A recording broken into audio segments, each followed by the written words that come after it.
Who is God then? Let's try to sneak up to this question if it's at all possible. Is it possible to even talk about this? Well, it better be, because otherwise there's no communicating about it, right? It has to be something that can be brought down to earth. Well, we might be too dumb to bring it down. It's not just ignorant, it's also sinful, right?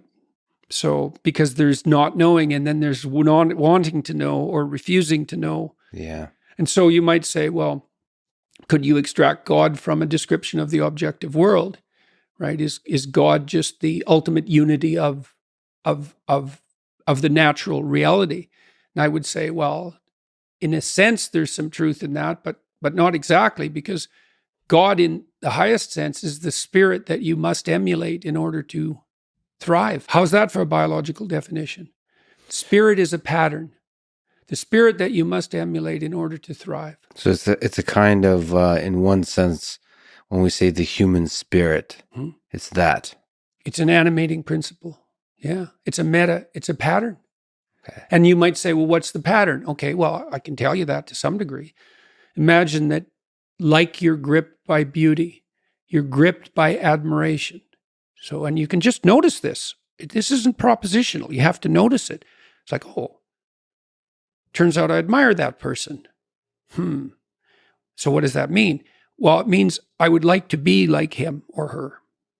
That's what admiration means. It means there's something about the way they are that compels imitation, another instinct, or inspires respect or awe even. Okay, what is that grips you? Well, I don't know. Well, let's say, okay, fine, but it grips you and you want to be like that.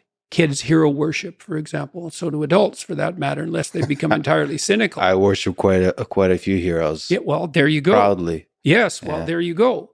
And there's that worship, that celebration and proclivity to imitate is worship. That's what worship means most fundamentally. Now imagine you took the set of all admirable people and you extracted out AI learning. You extracted out the central features of what constitutes admirable. And then you did that repeatedly until you purified it to what was most admirable. That's as good as you're going to get in terms of a representation of God.